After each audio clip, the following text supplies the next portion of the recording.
This is a Tata Harrier, front engine, front wheel drive, which meant it could never really go off-road. But there's a new Harrier in town, the Harrier EV, and it can go off-road because it is all-wheel drive.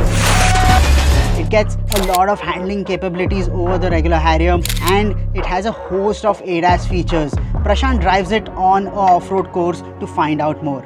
Tata was keen to show off their new electric SUV, the Harrier EV with all-wheel drive. So they brought us to the Buddh International Circuit for an experience.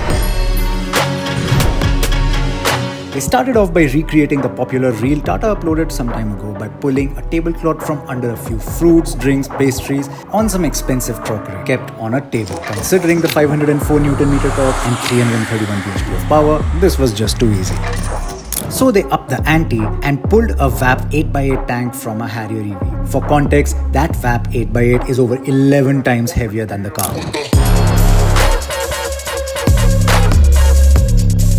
Then we went on to the track, where we were being driven by our instructor, Ame. As you can see, this fairly less drama, easy to handle. Who had spent countless hours testing the Harrier EV, helping to refine its driving characteristics.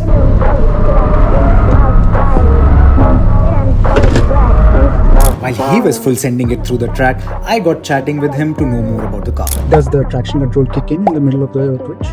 No. At what point does it interfere?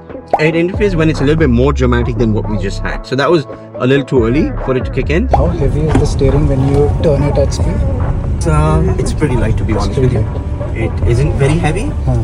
For the size, for the weight, and for the fact that it's an electric vehicle, it gives you an amazing sort of feedback. After that, Tata was keen to show off their ADAS systems, which they say has been Indianized to work more seamlessly with our unique conditions. Our ADAS instructor Nitin took us through some of them.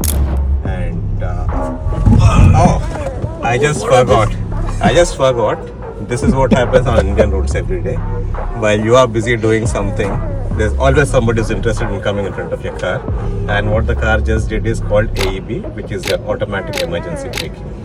And what it does is, with all its cameras, it detects obstacles ahead, and on its own, it identifies the obstacles and brakes. A feature called ISA, which is an intelligent speed assessment. It says 40 kilometers per hour zone. Now the car is set to 60 kmph. If you look at the dashboard here, what the cameras do is they detect is like a 40 kmph zone. What I've done is I've tapped on the lower button of the cruise, and the car by itself, look at my feet, I'm not doing anything.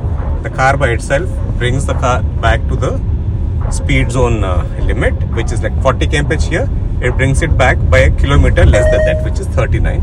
And then it was time for the main event, taking this EV off-road. First, our off-road instructors were just showing off by wading it through water and doing some reverse donuts with it. Soon though, I got behind the wheel as well. They had designed various obstacles aimed to help us experience the different modes of the car and how it performs on various terrains. Mind you, this car is still on highway tires. In my opinion, the instant torque of an EV is a game changer while off-roading. But at the same time, this is a 2.3 ton car, and that weight, Yes, perfect.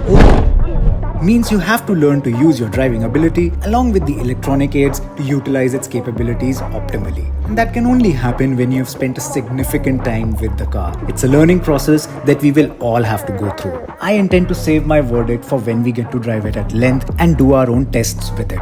Now, that was a curated off-road driving experience created by Tata Motors to experience what the Harrier EV can do. How does it do in the real world though? We'll find out soon. Stay tuned to the Evo India channel for latest updates.